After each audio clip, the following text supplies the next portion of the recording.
Pas très cher. Super. Attends, Daniel. Allez, c'est parti. Bonsoir à toutes et à tous. Grâce à Midreshet Youda Manitou, vous avez un billet en Tunisie, pas cher à gagner. Tout celui qui a été fidèle au cours de Georges Piram, à la fin, il y a un contrôle. Et celui qui a la meilleure note, il a un voyage pour la Tunisie. C'est parti avec Georges et on veut parler à partir de l'époque ottomane. Et j'imagine que tu as sûrement peut-être un carnet de famille à nous raconter. Oui, absolument. J'ai un carnet de famille à vous raconter, mais il ne s'est pas accordé avec moi, hein. Qui c'est qui a payé le billet d'avion? Bon, ben ça va, je vais le prendre en charge. C'est Midreshet Youda, c'est sponsorisé. Ça marche. On va demander au patron. On ne s'est pas recommandé en Tunisie maintenant, hein. Bonsoir, bonsoir tout le monde. J'espère que Hanouka s'est bien passé. C'était une belle fête. Et voilà, ben, on reprend le cours de nos histoires. Mais d'abord, on a un joli carnet de famille. Johan, tu me mets en grand si tu veux bien. Ok. Que je ne sois pas perturbé par les amis qui regardent. Alors voilà, on a un carnet de famille. Et d'abord, chez Micheline Cohen, alors elle a plein de choses. Elle a eu la Brit Mila d'un arrière-petit-fils. Donc ça lui vaut un premier Mazel Tov. Et puis un deuxième Mazel Tov parce qu'elle a fiancé un petit-fils qui est également un petit-fils de Freddy et Evelyne Cizel. Donc Mazel Tov à ces deux familles pour les fiançailles du petit-fils. Et puis nos amis Régine et Francis ont eu la bat mitzvah d'une petite fille. Et là aussi, un grand Mazel Tov à Régine et Francis. Ça, ce sont des bonnes nouvelles. C'est ce que j'aime bien donner en début de cours. Parce qu'après, ce que je raconte, c'est pas toujours très marrant. Mais bon, on fait ce qu'on peut, hein, et je peux peu. Donc voilà. Alors, comme d'habitude, on va faire un petit résumé de ce qu'on a vu il y a 3 semaines déjà, puisque la semaine de Hanouka, ça a sauté. Et nous avions parlé du règne des Hafsides. Vous savez qu'il y a eu une succession de dynasties musulmanes qui ont régné sur la Tunisie. Et la dernière qu'on avait vue, c'était les Almohades. Alors, les Almohades, ça a duré 70 ans, pas très très long, mais ça détruit littéralement la communauté juive de Tunisie et notamment la communauté de Kérouan. Et nous avons parlé la dernière fois, la suite, le règne des Hafsides. Alors, un règne qui a commencé dans les mêmes conditions, mais très vite est devenu beaucoup plus tolérant. Et surtout, la grande différence, c'est que sous les Hafsides, c'est Tunis qui est devenue la capitale de la Tunisie. Et donc, jusqu'à aujourd'hui, Tunis est la capitale de la Tunisie. Voilà. Alors, devenant capitale, la ville va se développer et notamment, beaucoup de Juifs vont revenir dans leur quartier d'origine à Tunis, qui s'appelle la Hara, un quartier qui leur était réservé. Pas le plus beau des quartiers de Tunis, mais enfin, c'était le quartier des Juifs. Des communautés existent dans différentes villes à travers le pays et évidemment également à Djerba. Elles vont aussi plus ou moins se redévelopper. Il y en a une seule qui ne va pas renaître de ses cendres, c'est Kérouan. Kérouan a été vidé de ses juifs et ne renaîtra qu'au XIXe siècle. On l'avait déjà vu, je vous en avais déjà parlé. Donc Kérouan, qui a été ce centre de l'étude, disparaît du paysage tunisien pour pas mal de temps. On a aussi vu un petit peu les professions qui étaient exercées par les juifs tunisiens. Et alors, on les connaît pour une part, et d'autre part, il y en a qu'on découvre au travers de l'onomastique, c'est-à-dire les noms de famille que portent certains juifs tunisiens, et qui sont des noms qui reflètent la profession qu'ils exercent. Ça, c'est un phénomène assez courant dans différentes communautés. Sebag, Haddad sont des noms qui représentent une profession. On a aussi des juifs qui sont fonctionnaires. Ils travaillent l'or. Ce sont des spécialistes du travail de l'or et de l'argent. Ce qu'on a aussi vu, c'est que le grand douanier, c'est-à-dire le personnage responsable de l'encaissement des taxes à la sortie et à l'entrée de marchandises, l'import-export, c'est en général un juif qui est grand douanier. Il y a des juifs diplomates. On reviendra là-dessus sur une prochaine époque. Mais tous ces gens sont régis par le statut de dhimmi. Ils sont toujours des citoyens de seconde zone. Par contre, dans l'organisation communautaire, sous les Hafsides, les communautés sont autonomes, elles ont un beddin, elles ont des synagogues, elles ont un système d'aide sociale et donc se gèrent de façon autonome. Par contre, un petit point noir qui nous a été dévoilé par Rambam, Maïmonide, c'est que le niveau de connaissance juive est excessivement bas.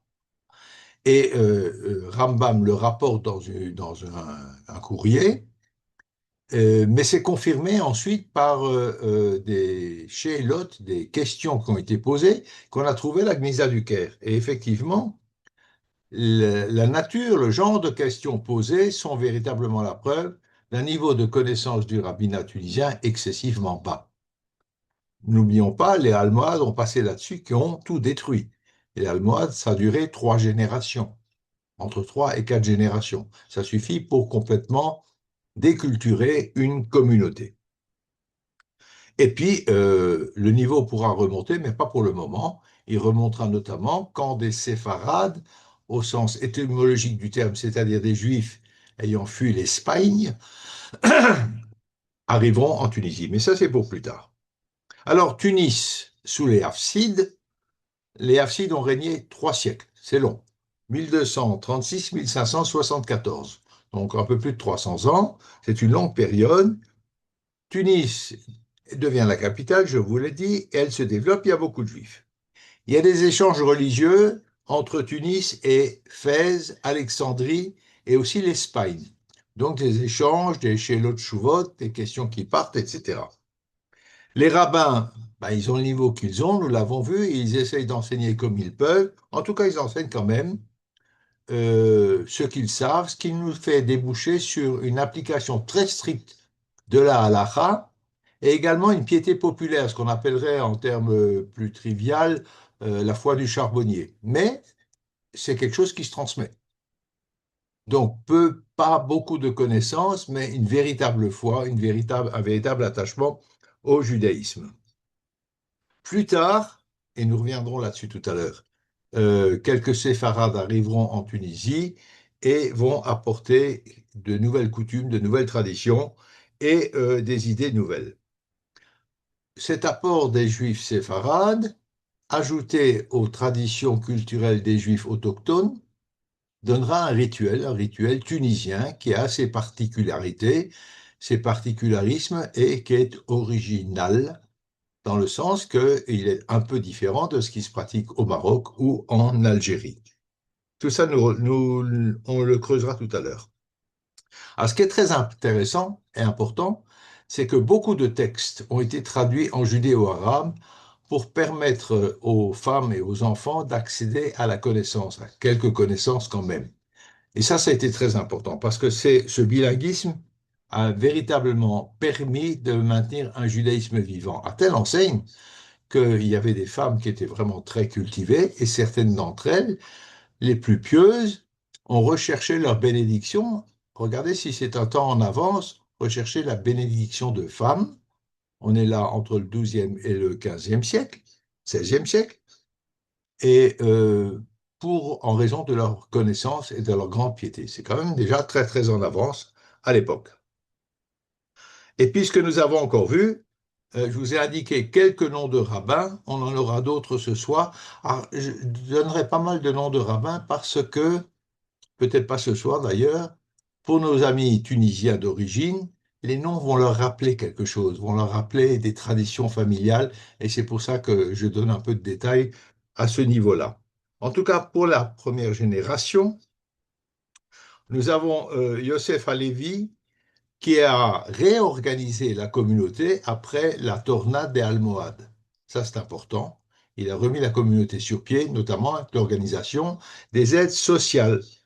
On a Shlomo Ben Saada, qui a donné des commentaires importants sur 2 points, le statut de dhimmi et le judaïsme, donc quelle est la position de la Torah par rapport au statut de dhimmi, et le problème des mariages mixtes. Ah, ça c'était assez étonnant, mais il y avait des mariages mixtes.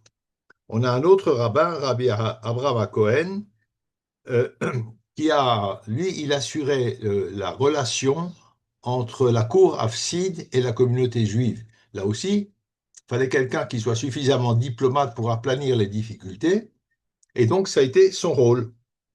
Un autre rabbin, Rabbi Messaoud Adayan, et un autre encore, Rabbi Yaakov HaTounsi. Tounsi, c'est le Tunisien. C'est lui qui va unifier j'ose pas trop dire les rites, mais disons les traditions séfarades avec les traditions tunisiennes, autochtones. Voilà, nous en étions là la dernière fois, et puis ben, on va continuer. Et on va continuer, je vous avais dit, avec l'avènement de la période ottomane. Je vous avais déjà fait un petit résumé politique, mais je vais quand même vous le rappeler rapidement pour que vous situiez un petit peu ce qui se passe. Alors, ce bref aperçu historique nous montre que le pouvoir hafside finira, 3 siècles c'est long, par s'affaiblir. Il y a de la corruption, comme toujours, c'est toujours le même système. Le pouvoir devient de plus en plus faible et il devient une proie facile pour des grandes puissances qui voudraient bien mettre la main sur la région. Et là vient se situer un duel entre l'Espagne chrétienne, qui est, qui fait partie de l'empire de Charles Quint. Charles Quint, on va le retrouver beaucoup. On va le retrouver en Allemagne, et puis on le retrouve en Espagne. Donc l'Espagne chrétienne et la Turquie ottomane. Alors, il y a les Ottomans prennent la Tunis, puis après ce sont les chrétiens, puis ce seront de nouveau les Ottomans, puis ce seront de nouveau les crétins. C'est une véritable un jeu de ping-pong. Mais finalement, en 1535, une expédition de Charles Quint euh, arrive à dominer l'armée ottomane et s'installe pour un protectorat pendant 40 ans. À cette époque-là, les troupes espagnoles s'installent à la Goulette. La Goulette, c'est le port de Tunis, et je crois au nord de Tunis, tout à côté. Et donc, ce port est le lieu de séjour des soldats espagnols. Tout va très bien pendant une quarantaine d'années, sauf que finalement, les Ottomans vont revenir avec un monsieur très important qui s'appelle Sinan Pacha, et qui, en 1574, triomphe définitivement des Espagnols. Le royaume hafside devient une province de l'Empire ottoman. Et ça va durer un long moment maintenant. Alors, comment qu'on va gouverner la Tunisie? Il y a un gouverneur qui est nommé, assisté de 3000 janissaires. Les janissaires, pour faire très court, ce sont des jeunes chrétiens des Balkans ou d'Europe centrale qui ont été achetés ou kidnappés, convertis à l'islam et qui forment une troupe d'élite de l'Empire ottoman. Euh, Avant eux, il y a eu les Mamelouks, c'est un peu le même système, qui ont carrément installé un empire à partir de l'Égypte. Mais c'est une autre histoire. Donc, 3000 génissaires et un gouverneur. Mais rapidement, tout en reconnaissant la suzeraineté ottomane, donc d'Istanbul ou de Constantinople à l'époque, la milice janissaire élit un dey. Ah, bien faire attention. Un dey. D-E-Y. Parce qu'après, on va parler du B. B-E-Y. C'est pas la même chose. Donc, un dey qui est un gouverneur et qui affirme l'autonomie de la Tunisie par rapport à la Turquie. Alors, les deys vont se succéder entre 1595 et 1640, c'est pas très long, 45 ans. Et puis, ce sont des monarques absolus, très détestés, violents aussi. Et les deys ont un chef de l'armée. Un chef de l'armée qu'on appelle le bey. B-E-Y. Le bey était à la tête de l'armée et ce qu'on appelle une mahala, une troupe dont le rôle est de collecter les impôts dans l'arrière-pays tunisien, donc dans toutes les villes et l'arrière-pays tunisien. Or, le bey, donc le militaire, est soumis au dey, évidemment, seulement que ça devient une grande puissance, le bey, parce qu'il a deux choses. Il a l'argent, puisque c'est lui qui va chercher les sous, et puis il a l'armée. Du coup, le dey, ben, il pèse plus très très lourd, et finalement, il y a un commandant, un bey, qui s'appelle Mourad Bey. C'est un mamelouk à l'origine, même système que les janissaires, je ne vais pas m'étendre là-dessus, donc un chrétien converti à l'islam. Et une lignée se met en place de bey, qu'on appelle les Mouradites, d'après le premier bey qui va gouverner la Tunisie. Ils vont régner jusqu'en 1705. Exit les Dey. Il y a plus de Dey, il n'y a plus que des Bey. Ça vous dit quelque chose, le Bey de Tunis? On en a parlé dans l'époque contemporaine. Voilà d'où vient le titre. Donc les Mouradites vont régner jusqu'en 1705. À la fin, c'est une dictature qui est très sanglante, pas très sympathique du tout. Alors, ben, quand ça ne marche pas, il y a quelqu'un d'autre qui vient. Le monsieur qui suit s'appelle Hussein Ben Ali. Hussein Ben Ali, il défend, alors lui, c'est un chef d'armée, et notamment, il défend Tunis contre une agression du Dey, D-E-Y, donc du gouverneur d'Alger, qui voudrait annexer la Tunisie, en tout cas au moins Tunis. Il défend Tunis contre le Dey d'Alger et fonde la dynastie houssainite, qui va régner de 1705 à 1835. C'est donc un règne assez long, 130 ans.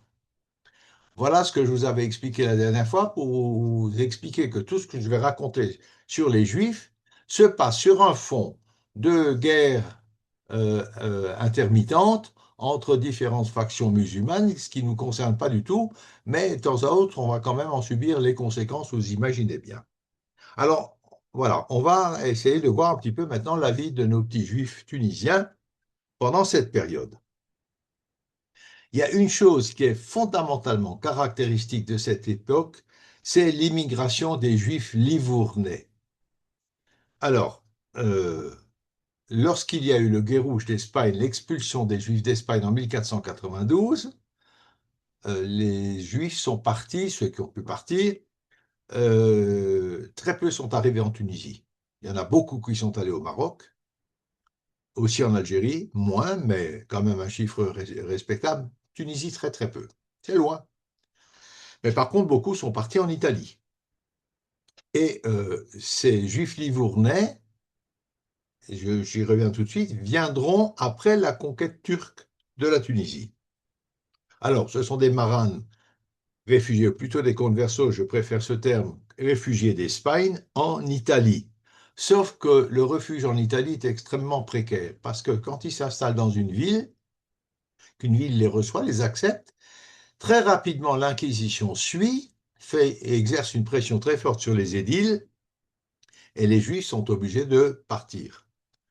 Alors, Juifs qui sont chrétiens, ce sont des maranes, ce sont des Juifs cachés, mais qui ont fui l'Espagne pour de bonnes raisons, mais ce sont des chrétiens, en tout cas en façade. Voilà. Alors, ces villes qui les rejettent, c'est Gênes en 1516, Naples en 1541, Ancône en 1570, Ferrare en 1581. Ils ne peuvent pas rester longtemps, excepté à Livourne. Alors, Livourne, c'est au nord-ouest de l'Italie, c'est très proche de la frontière française, c'est en face de la Corse et de l'île d'Elbe, donc vous situez Livourne, c'est vraiment en Méditerranée, c'est pas l'Adriatique, quand on regarde la botte avec le talon en bas, c'est à gauche de l'Italie, en haut. Bien. Alors pourquoi Livourne ça marche? Parce que il y a un monsieur, qui est le grand-duc de Toscane, Livourne c'est une ville en Toscane, qui s'appelle Fernand II, le grand-duc de Toscane, et qui veut attirer des marchands étrangers pour développer son port de Livourne. Et il met vraiment l'accent sur les Juifs, connaissant leurs compétences, leurs qualités de commerçants et aussi de polyglottes. Alors il veut développer son port. Et pour les faire venir, eh bien, il leur accorde une charte absolument stupéfiante. Cette charte, les Juifs livournais l'appellent avec une pointe de tendresse la Livornina. Livourne, Livornie, Livornina, la petite livournaise, si vous voulez. Alors, qu'est-ce qu'il leur accorde dans cette charte? De grandes latitudes, franchises commerciales, donc ils peuvent faire du business avec à peu près tout ce qu'ils veulent, mais surtout, et je le cite, nous désirons en outre que durant la période mentionnée, qui est une période très longue, on parle de dizaines et de dizaines d'années, il n'y ait ni inquisition, ni perquisition, ni dénonciation ou accusation contre vous et vos familles. Même si dans le passé vous avez vécu hors de nos États à la manière des chrétiens, écoutez bien, même si dans le passé vous avez vécu avec vos familles en dehors de nos États à la manière de, donc comme des chrétiens, euh, ou sous le nom de chrétiens, vous êtes protégé à Livourne. En d'autres termes, il prend une décision dans cette charte qui est en opposition catégorique avec l'Église. Parce qu'évidemment, l'apostasie, c'est-à-dire le retour à une autre religion ou quitter le christianisme, c'est évidemment interdit. En plus, les marranes sont poursuivis en raison de leur christianisme de façade, on les soupçonne de judaïser. Et bien, il dit tout ça, j'en ai rien à fiche. Vous êtes ici, vous êtes protégés. Alors évidemment, quand les Juifs ils entendent ça, ils vont se précipiter à Livourne. Le grand-duc offre aux Marans la possibilité de revenir au judaïsme sans aucune conséquence et sans aucun danger. Il leur offre un véritable refuge. Et là, il va se passer quelque chose. En 1629, les Marans du Portugal et d'Espagne sont autorisés à émigrer. Parce que jusqu'à présent, les Marans n'avaient pas le droit de quitter l'Espagne ou le Portugal. Ils devaient rester sur place. Ils étaient surveillés par l'Inquisition. Vous connaissez toute cette histoire, on l'a vu. Mais là, 1629, on les autorise à émigrer. Alors évidemment, beaucoup de gens vont quitter l'Espagne et le Portugal pour venir à Livourne. Et le grand-duc a vu juste, puisqu'ils seront les principaux artisans du formidable développement du port et de la ville de Livourne. Ils vont de nouer des relations avec l'Algérie et la Tunisie. Ça, on le sait notamment par des documents maritimes qui montrent les échanges qu'il y a pu y avoir. Et ceci dès le début, les premières années du XVIIe siècle, donc 1610, 1615. 1629, ça va être encore plus important avec la venue des nouveaux arrivants. Et ils vont créer des filiales en Tunisie. Ça, c'est très important. Ils vont créer des filiales en Tunisie, mais qui est-ce qui va diriger ces filiales? Eh bien, c'est des membres de la famille. En fait, ils vont créer des réseaux internationaux entre l'Italie ou Livourne et la Tunisie, puis l'Algérie aussi, avec des membres de leur famille qui seront leurs correspondants sur place. Et c'est à ce moment-là qu'on va voir arriver des Livournais à Tunis, donc des Juifs séfarades, encore une fois au sens étymologique du terme, des Juifs d'Espagne. Voilà, alors il y a des actes du consulat de France qui font ressortir le développement de la communauté livournaise à travers l'onomastique, à travers les noms. Donc le consul de France à Tunis voit ce qui se passe et il fait des rapports. Il y a plein d'actes qui sont signés par des juifs et qui nous montrent donc leurs noms. Alors voilà les noms, ça va vous dire quelque chose. Abravanel, Bocara, Calvo, Carvalho, Castro, pas fidèle, hein. Franco d'Almeida, c'est tous des noms à consonance espagnole. Garbizon, Gutiérrez, Lopez, Lombroso, un nom très connu, Mendes, Pardo, Spinoza, Valenci, puis il y en a encore beaucoup d'autres. Vous donnez juste un aperçu de ces noms qu'on va retrouver à Livourne et ensuite en Tunisie et qui nous sont rapportés par le consul de France. Donc on voit que des gens arrivent de façon assez conséquente, pas tellement conséquente que ça. Numériquement, ce ne sera jamais une communauté très très importante, la communauté livournaise à Tunis, mais une communauté de poids. On verra ça.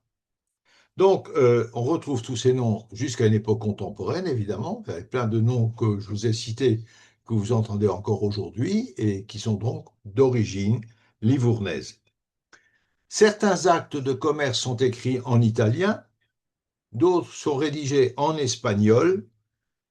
Pourquoi? Parce que les Juifs de Livourne, qui viennent de Séfarade, utilisent encore leur langue maternelle pendant un certain temps. À la fin du XVIIe siècle, c'en est terminé de l'espagnol. On trouve deux langues dans les actes commerciaux. L'italien pour les relations entre les Juifs de Tunis et les Juifs livournais, puisque c'est leur langue maternelle, et l'arabe pour les relations entre les Juifs livournais et les juifs autochtones. Alors, cette immigration va avoir une très très forte influence sur la communauté juive de Tunisie, surtout de Tunis, malgré un nombre d'immigrés, comme je viens de vous le dire, relativement peu important. La plus grande communauté est Tunis, en Tunisie, et de loin, et les juifs livournais vivent dans la Hara en commun avec les juifs autochtones. Voilà, les Kwanzaa. Et puis, ils s'installent dans cette Hara. On les appelle en arabe les Gorni au singulier, ce qui donne au pluriel les Grana. Voilà, c'est un nom que vous avez entendu, comme les Twansa qui sont les juifs autochtones, les Grana sont les juifs livournais. On a la même chose avec le terme de Touareg. Touareg, c'est Targhi au singulier et Touareg au pluriel. Voilà. Alors, on a une description du XVIe siècle qui nous dit que les Juifs de Tunis ont leur quartier à part, rempli d'une grande quantité de marchandises richissimes. Ah, c'est ce qu'on voit, hein. Il y a beaucoup de sous, apparemment, en tout cas sous forme de marchandises. Les Juifs livournais s'installent donc dans la Hara qui va s'étendre de plus en plus au milieu des Juifs du pays dit Touansa, ou que le consul français à Tunis, qui s'appelle Boyer de Saint-Gervais, appelle les Juifs mauresques. Et ça revient au même, c'est la même chose, c'est les Juifs autochtones. Et on a vu des preuves encore très récentes de cette cohabitation dans la Hara de Tunis, puisque, alors les Tunisiens s'en souviennent peut-être, moi pas, la rue Es-Souadli était appelée Dribat al-Grana, la rue des Livournais. Je ne sais pas si ça dit quelque chose à quelqu'un, mais peut-être. Rue Es-Souadli, qu'on appelait donc la Dribat al-Grana. Et dans cette rue se situe la synagogue livournaise qui s'appelle Bet Knesset Shulchan Agadol. Alors, combien de juifs ça fait tout ça? Ça fait beaucoup de bruit, je vous raconte plein de trucs là, mais combien de juifs? L'évaluation du nombre de juifs à Tunis est très, très approximative et se situe vers 1735 à environ 9000 juifs, en 1830, donc un siècle plus tard, à 15 000 juifs. À peu près, c'est très approximatif. Pour les autres communautés, on aura une estimation crédible au début du 19e siècle, donc beaucoup plus tard, qu'on aura cette approximation du nombre de juifs. Alors, à part Tunis, il y a quand même des juifs dans beaucoup de villes. Au nord, à Bizerte, Mater, Béja, Testour, Le Kef, Nabeul.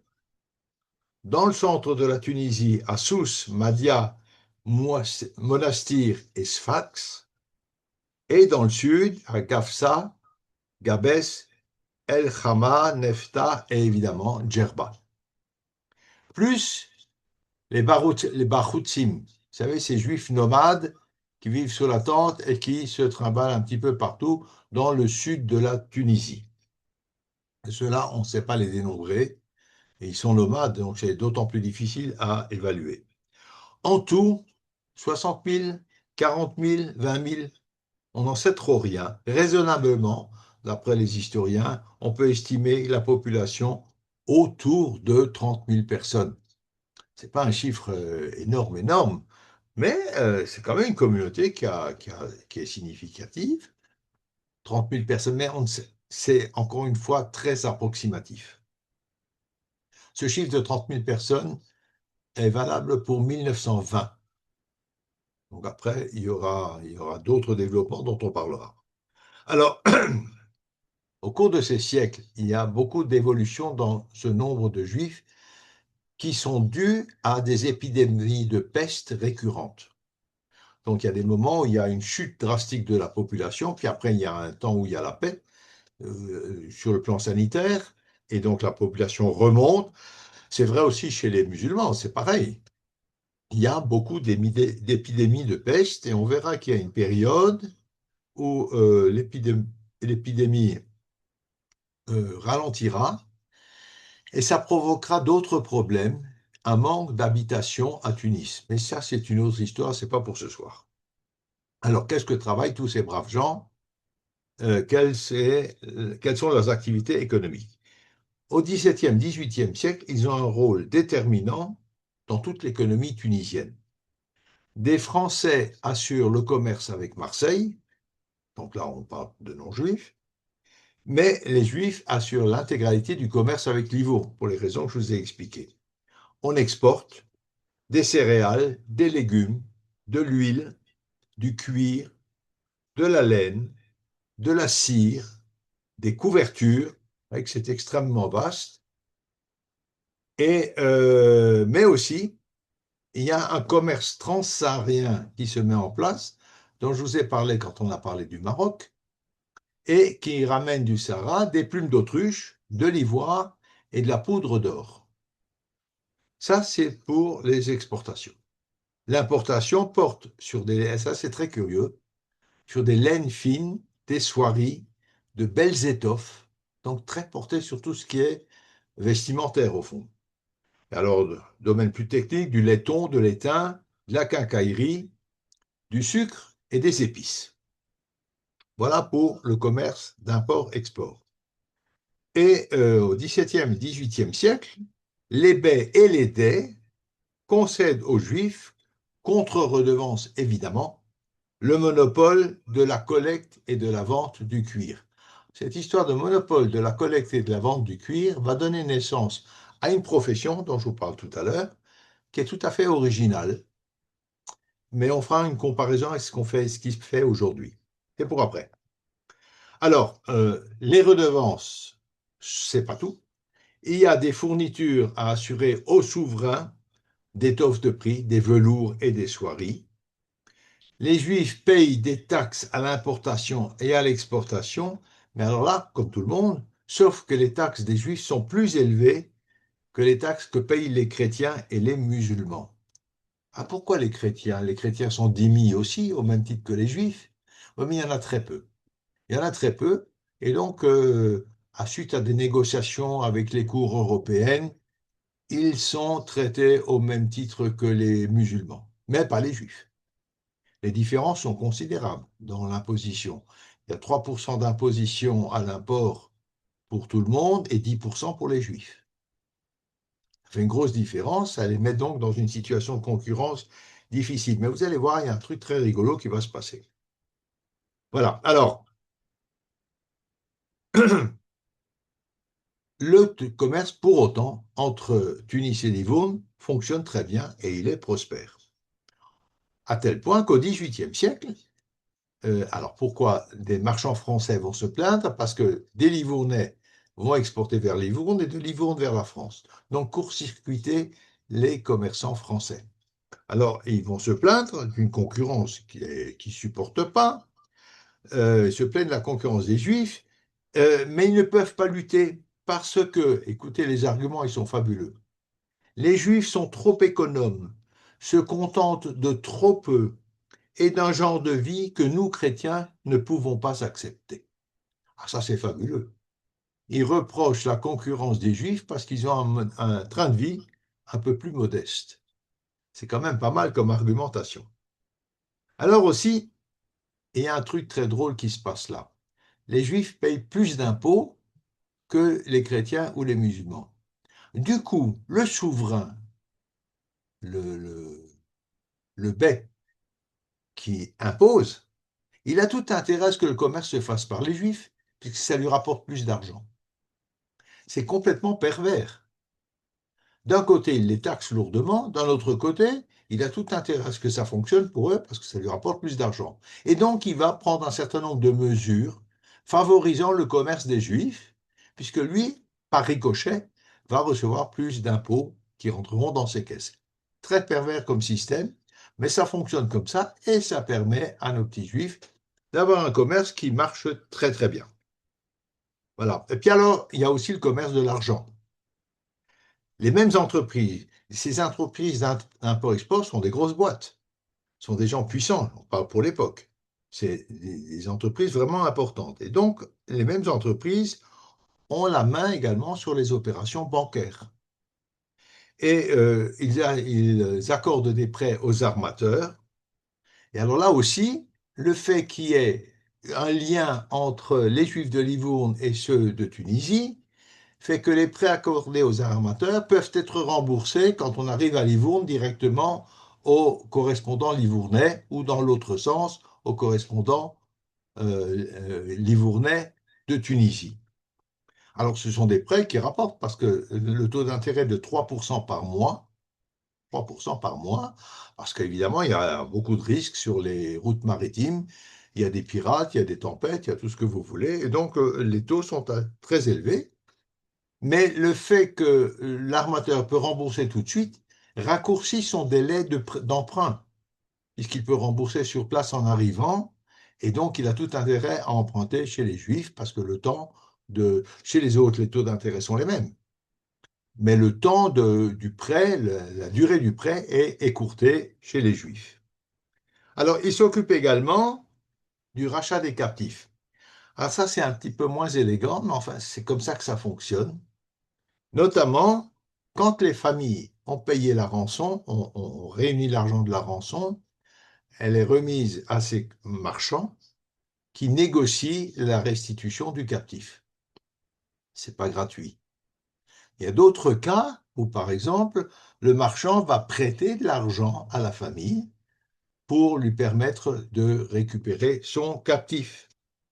Ou alors il prête l'argent directement au captif qui s'engage à en rembourser quand il sera rentré. Les remboursements ne sont pas sans intérêt. En tout cas, je n'ai pas trouvé mention de ça. Théoriquement, quand on prête de l'argent à un juif, c'est sans intérêt. Est-ce que les marchands là le faisaient? Je ne peux pas l'affirmer. Je n'en sais rien à creuser, mais je n'ai pas la réponse. En tout cas, ils se mêlent de ce commerce des captifs pour les récupérer. Et c'est un commerce important. Enfin, en tout cas, ça engage beaucoup d'argent puisque sur un siècle, sur 4000 rachats de captifs, plus de 600 sont juifs, c'est-à-dire 15% des captifs qui ont été pris de la population tunisienne sur un siècle. C'est quand même un chiffre important. Ils ne représentent pas 15% de la population, je vous rassure tout de suite. Alors, les marchands, ils prêtent également de l'argent aux artisans.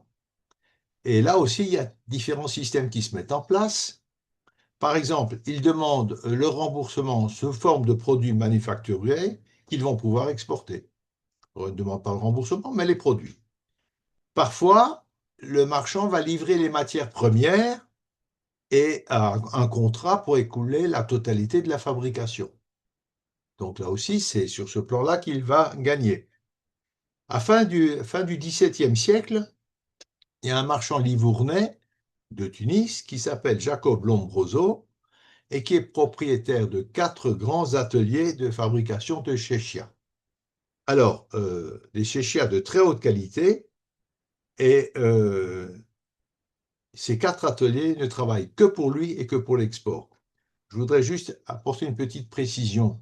Le chapeau rouge, haut, en feutre de laine, un peu dur, avec un pompon de fil noir, ça s'appelle un fez. On confond souvent avec la chéchia. La chéchia, ce sont les grandes kippotes que portent souvent les Arabes, encore aujourd'hui, qui peuvent être de différentes couleurs ou même multicolores. C'est ça ce qu'on appelle la chéchia. Maintenant, les ateliers de chéchia fabriquaient aussi les fez.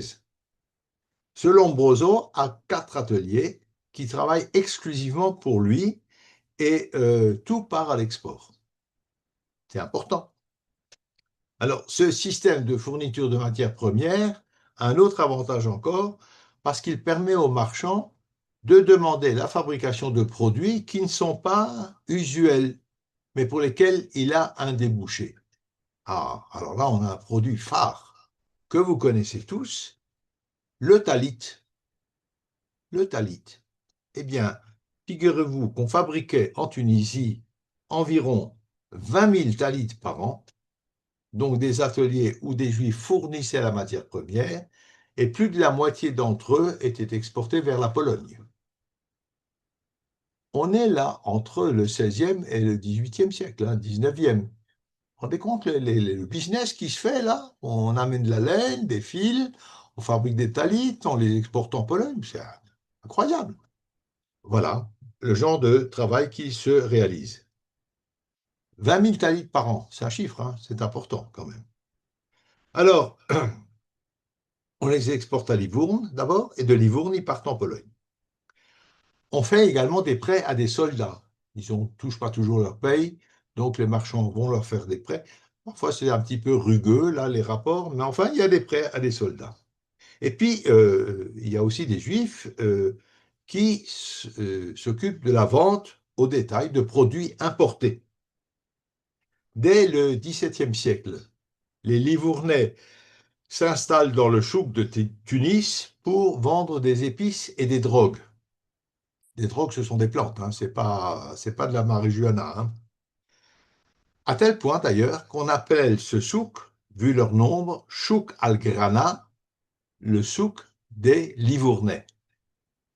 Chouk al-Grana. Quant aux juifs Touansa, les juifs autochtones, eux, ils sont installés dans le chouk al-Bey, le souk du Bey, à la fin du XVIIIe siècle, où dans ce souk, ils vendent encore une fois des tissus d'Italie, de France et d'Angleterre. Et puis alors, il y a un nombre de petits commerçants dans le quartier juif, essentiellement dans la Hara, qui vendent des produits cachers, évidemment. Et il faut fournir des produits cachers pour toute cette communauté. Et puis on trouve des tailleurs-brodeurs, des artisans tailleurs-brodeurs, des orfèvres. Dans le souk al-Saga, le souk des orfèvres, toutes les boutiques sont propriétés de juifs. Souk al-Saga, le souk des orfèvres. Toutes les boutiques sont juives, c'est leur spécialité, le travail des métaux précieux ou moins précieux. Alors tous ces artisans, ils s'organisent en corporation et avec une autorité. L'autorité, c'est un musulman, obligatoirement. N'oublions pas qu'ils vivent, je vous raconte de belles histoires là, mais ils sont dhimmis. Il reste des dhimmis. Voilà. Alors tout ceci, c'est pour Tunis. Voilà comment ce commerce est organisé. Alors, on a beaucoup moins de renseignements sur les autres villes, évidemment, que ce soit sur la côte ou dans l'arrière-pays. Cela dit, beaucoup, je vous ai dit tout à l'heure, qu'il y avait un monopole pour la récolte du cuir, la récolte et la vente du cuir. Et bien là, il y a une profession qui existe dans l'arrière-pays. Ce sont des relais de ces grandes maisons qui s'occupent de rassembler les récoltes et les produits d'élevage pour l'exportation. Et eux-mêmes vendent sur place des produits importés. Alors, je vous ai dit, je voulais vous faire un parallèle avec l'époque contemporaine. Figurez-vous que, en tout cas, je connais ça en Alsace et en Moselle, il y a quelques très, très grands marchands de bestiaux juifs qui exportent par bateau entier des bêtes sur pied, notamment vers l'Arabie Saoudite. Ce sont des milliers de têtes de bétail.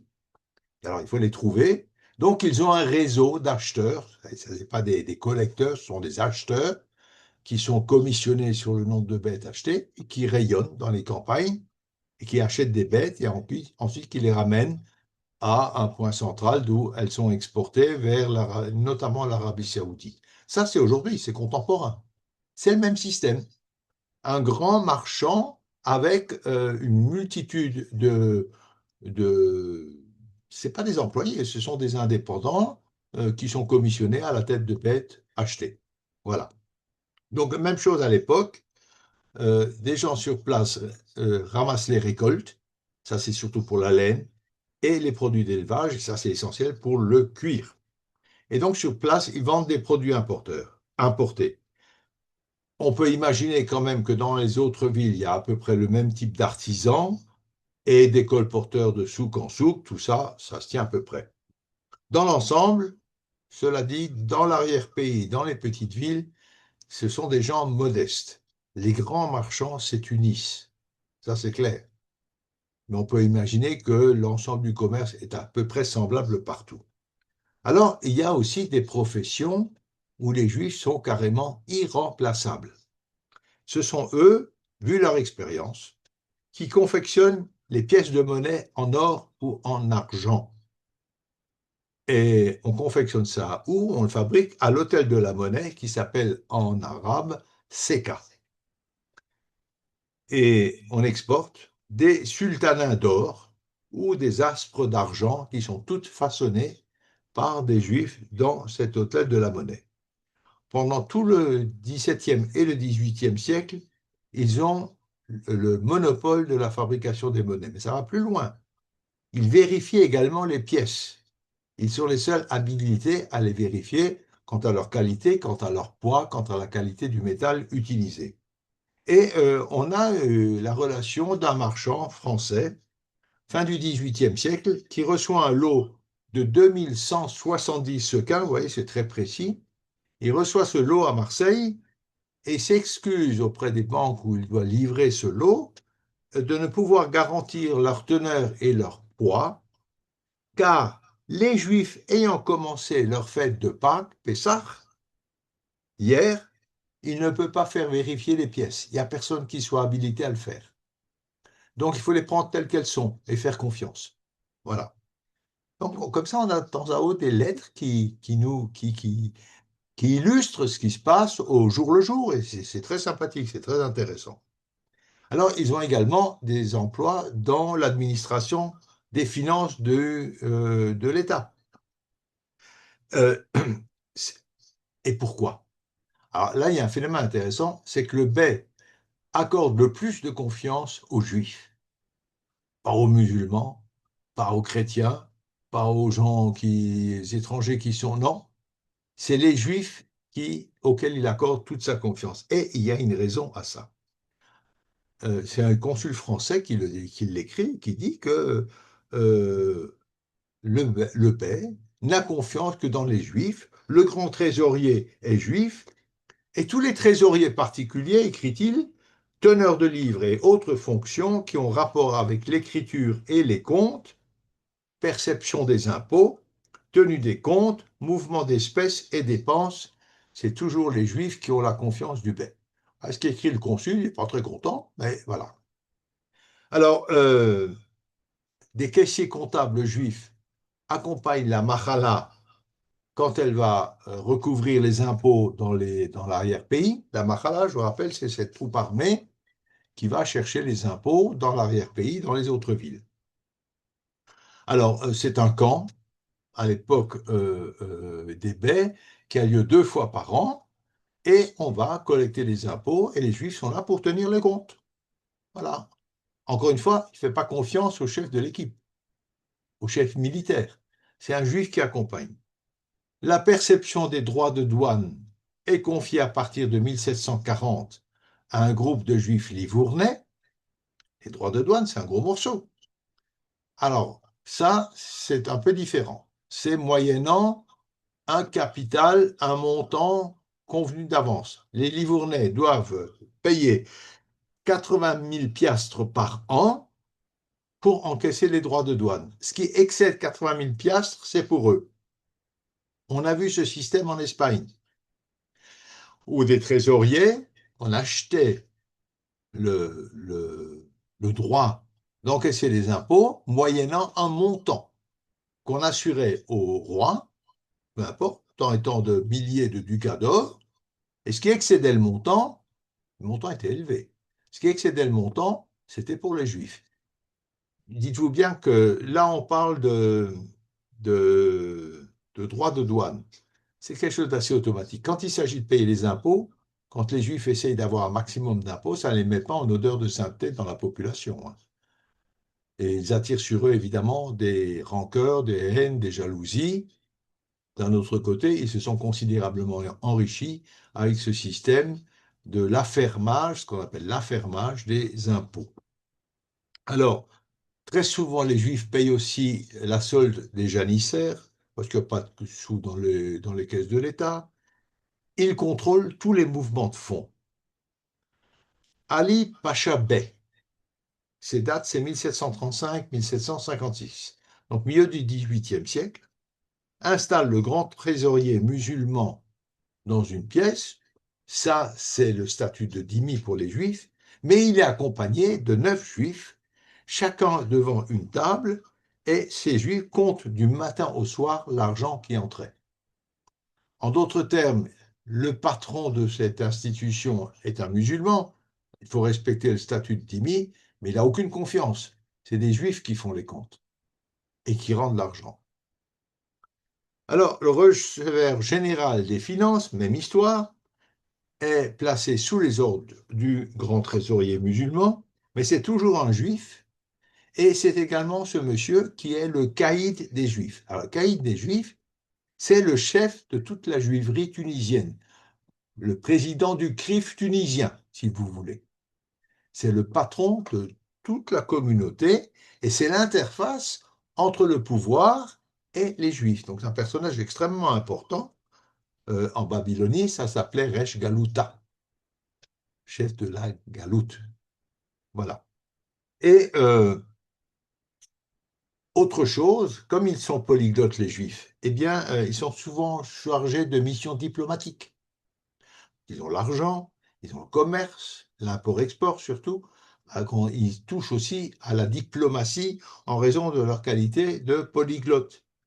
À l'été 1699, donc on est tout à la fin du XVIIe siècle, Yehuda Cohen est chargé par le dernier bey Mouradite de négocier un traité avec la Hollande. Les tractations sont très très difficiles, mais finalement, il va aboutir à un traité de paix et de commerce qui sera signé en 1708 à La Haye et en 1713 à Tunis. Là, on a les documents. Un peu plus tard, Hussein Ben Ali charge un juif de négocier un traité avec les pêcheurs siciliens. Sicile, c'est tout près, c'est pas très très loin. Et alors, c'est intéressant ce contrat, puisque les pêcheurs siciliens sont autorisés de pêcher dans les eaux tunisiennes, à condition de stocker le poisson à Bizerte et à condition d'en réserver la vente à ce juif qui a négocié ce contrat. Donc tout ça, ce sont des arrangements négociés, et ce sont des puissances, des vraies puissances économiques. On accorde la même confiance aux Juifs pour la santé. Par exemple, on a le cas du docteur Mendoza, qui sera le médecin de Hussein Ben Ali. Alors, question, pourquoi ces Juifs bénéficient d'une telle confiance de la part du bey? Et là, la réponse, elle est à différents niveaux. La partie la plus intéressante, c'est le dernier point que je garde pour la fin. Il y a leurs compétences, évidemment. Il y a le fait qu'ils soient polyglottes. Il y a le fait qu'ils aient des réseaux. Mais surtout, les Juifs sont minoritaires dans un pays musulman. Et ils ne peuvent pas vivre sans la protection du prince. C'est comme ça. Les musulmans nous aiment, vous le savez, on le constate aujourd'hui tous les jours, même en Australie. Et donc, sans la protection du prince, qui est assurée par le statut de dhimmi, les Juifs ne pourraient pas vivre. Une protection qu'ils se sentaient tenus de mériter par une loyauté absolue et un zèle dans leur travail. Voilà la raison de la confiance du bey. Il les tient quelque part pour leur sécurité, ils le lui rendent par une absolue honnêteté. Voilà la raison de fond de cette confiance du bey. C'est win-win, on dit en anglais, donnant-donnant. C'est gagnant-gagnant. Les Juifs sont protégés, vraiment protégés, et le bey est assuré qu'on ne le vole pas. Donc tout va bien. Voilà la raison.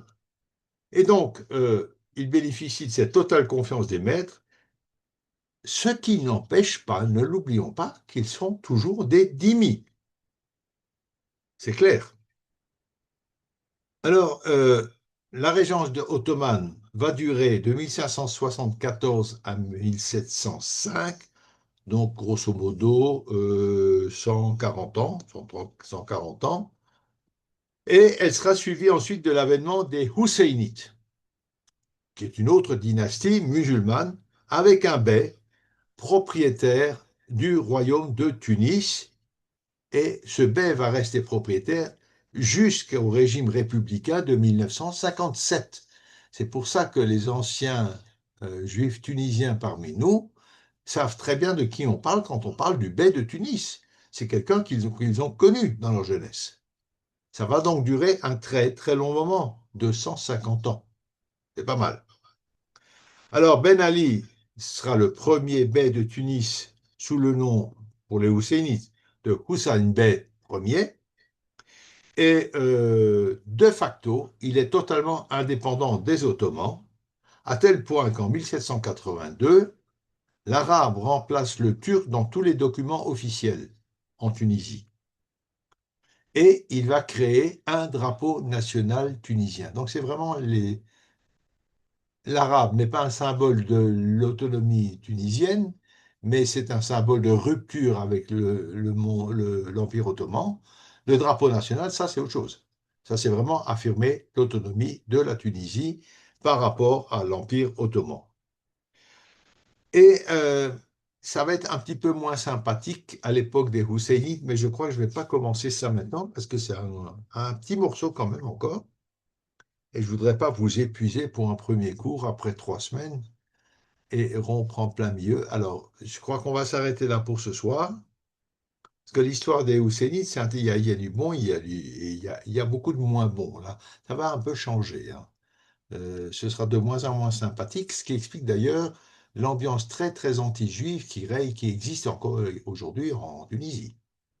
Elle remonte à cette époque-là, l'époque husséinite. Mais c'est un développement un petit peu plus long, donc je crois qu'on va le réserver, si vous voulez bien, pour la prochaine fois, sinon vous allez être perdu entre ce qui a été fait et pas étudié. Voilà, maintenant si vous avez des questions, vous ouvrez vos micros et je n'ai pas les réponses. Bon, on peut toujours essayer. On ne peut pas. Mais il faut ouvrir les micros. On ne peut pas? Ça ne marche pas? Où qu'il est le chef? Aïe, aïe, aïe. Où il est le chef? Il n'est pas là? Il est 8h30 pile. Je pensais que j'arriverais plus loin parce que j'ai plein de choses encore à vous raconter. Après l'époque hussénite, on va parler du judaïsme en Tunisie, parce que je vous ai parlé d'un judaïsme extrêmement pauvre au niveau des connaissances, et on va revenir vers un judaïsme très puissant, très cultivé, un très grand judaïsme au XVIIIe, XIXe siècle. Donc on va se rattraper. Bon, il n'est toujours pas là, le chef. Non. Je vais téléphoner. Bon, tu sais, je ne sais pas s'il va te répondre, hein.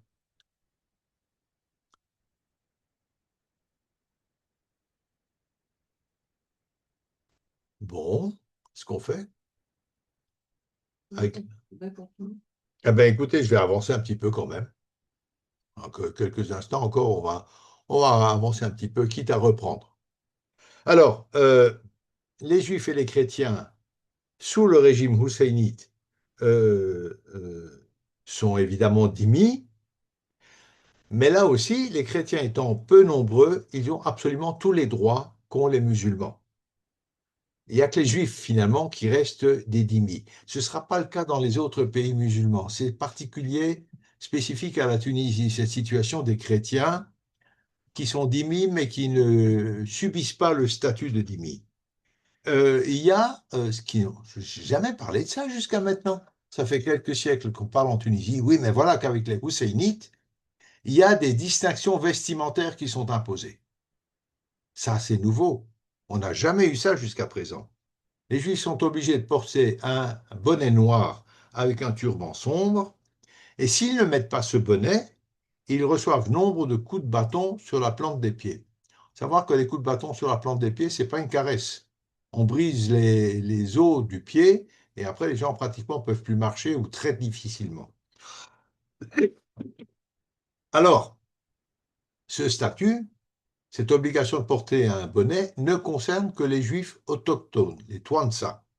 Les Livournais, eux, s'habillent à l'européenne, avec perruque et chapeau rond, comme on le faisait à l'époque en Italie. Et au début du XIXe siècle, le bey Mahmoud ben Muhammad juge que cette dérogation est insupportable, inacceptable, que des juifs puissent ne pas se soumettre à cette tenue vestimentaire. Des juifs autochtones, d'ailleurs des Twansa qui voyageaient, s'habillaient également à l'européenne. En 1823, interdiction est édictée à tous les juifs du royaume de porter un chapeau rond.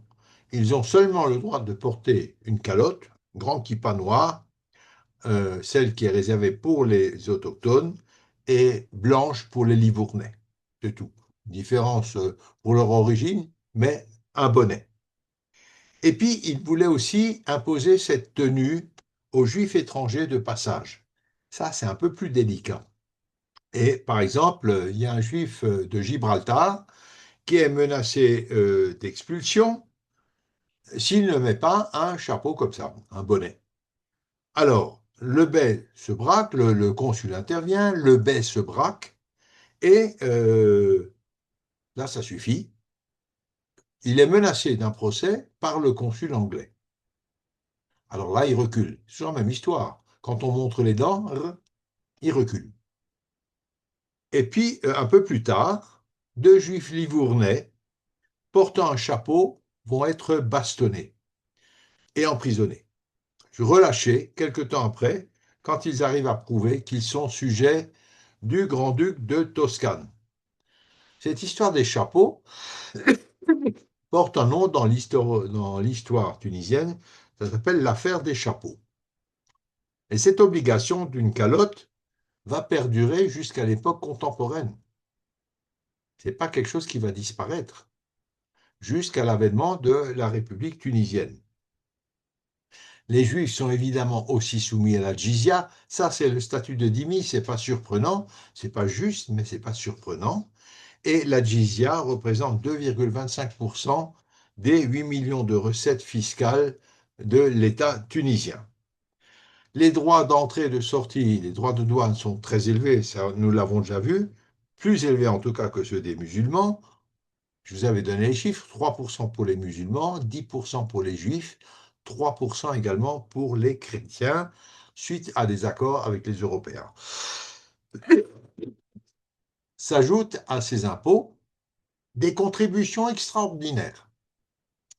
Et un témoin chrétien qui s'appelle Desfontaines rapporte: on permet aux juifs de travailler, de gagner, de s'enrichir même, pour pouvoir, le moment venu, les frustrer d'un coup de tous les fruits de leurs efforts.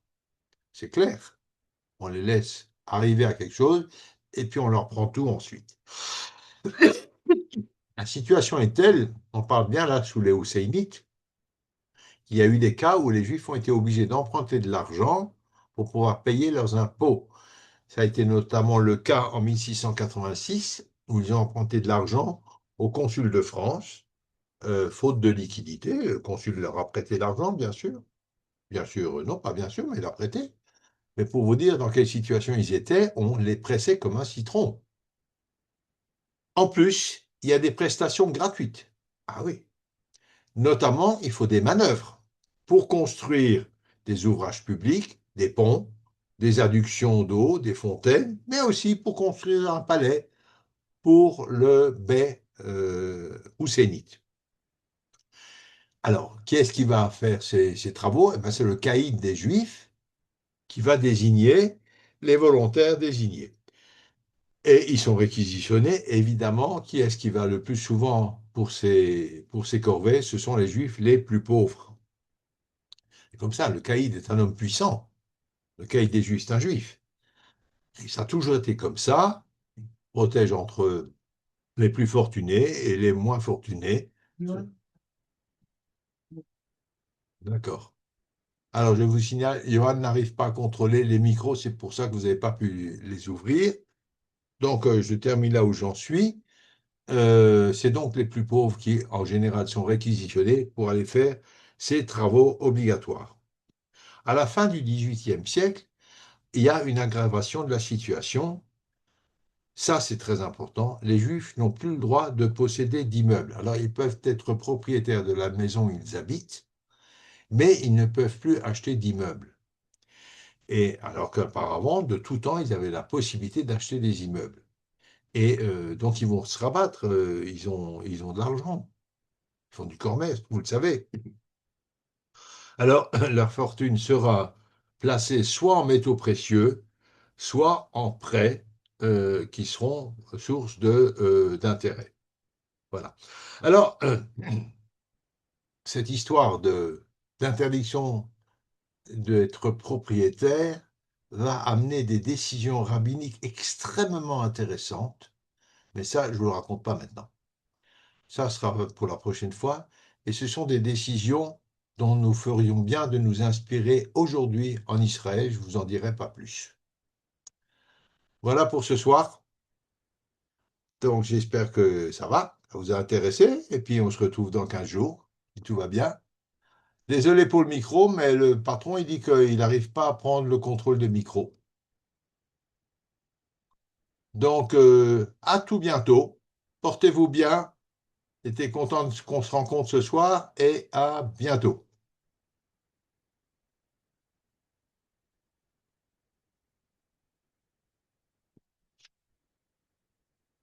Et Birman, bonjour. Voilà, on va arrêter là. Merde.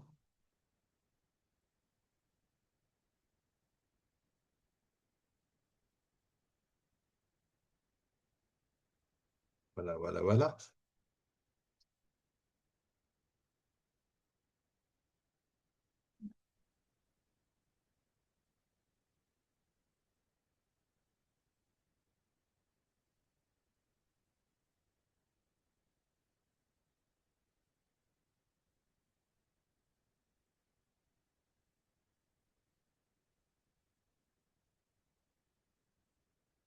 Voilà, bonsoir tout le monde. Bonsoir Lydia. Lydia est partie. Si.